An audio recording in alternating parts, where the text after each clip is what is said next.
Minsan, masarap rin kumain ng matamis. Pangwala lang sa umay, diba? Ganito itry mo. Konting ingredients pero madami na magawa. Solve ang craving sa matamis. Sobrang dali lang talaga nito. Gamit lang ang 5 ingredients.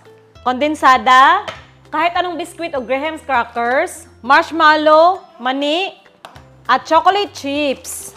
Ang bilis lang hanapin ng mga ingredients. Dito lang lahat sa gilid. Dito tayo sa biscuits. Bahala ka na sa brand na gusto mo. Yan, bali-baliin lang natin.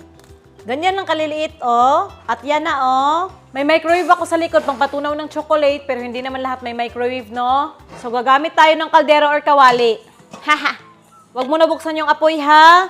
Isang lata ng kondensada, mga 370 ml or grams. Buhos natin to lahat. Wala tayong ititira kasi titilukin natin yan. Tapos, milk chocolate or dark chocolate, bahala ka na sa brand. Yung for baking, mas mura. Gagamit tayo ng isa. Yan, 2 cups. Buksan natin ang apoy. Dapat mahina lang. Dapat mahina lang talaga para hindi masunog. Ganyan lang, Haluin ko lang. Yan, mabilis lang naman, Nag-uumpisa ng mag-melt. Yan, ukay-ukayin lang para hindi dumikit sa ilalim. At ito na, totally melted na yung chocolates, Yan.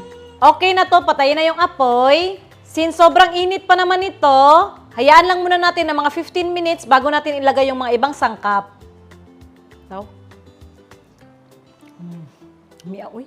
At ito na yung itsura after 15 minutes, Dito ko na ilalagay ang sangkap ng marshmallows. Hiniwa-hiwa ko lang to sa maliliit. Yung isang cup ng biscuit at 1/2 cup na mani. Kahit anong nuts, guys. Dinurog ko lang konti yung mga mani. Haluin.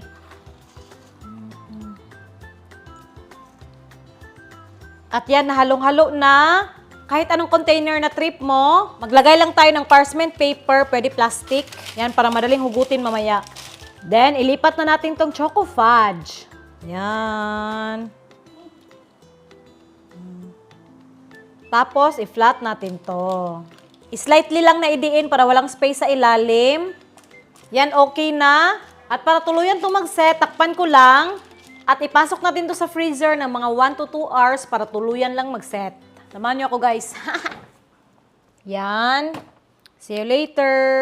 Ito na, maximum 1 hour lang sa freezer, ha. Huwag ilagay ng sobrang tagal kasi titigas. Tanggalin natin sa tray. Tapos sa gilid. Tanggalin ko lahat ng papel. Yan, Yan.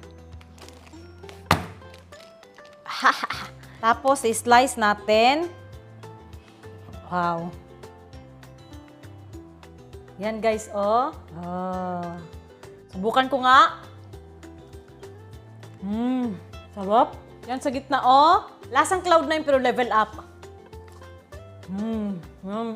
Medyo natunaw lang yung marshmallow, no? Pero solve ang craving sa matamis, no? Kasi konti lang yung ingredients. Tapos, ang dali pa.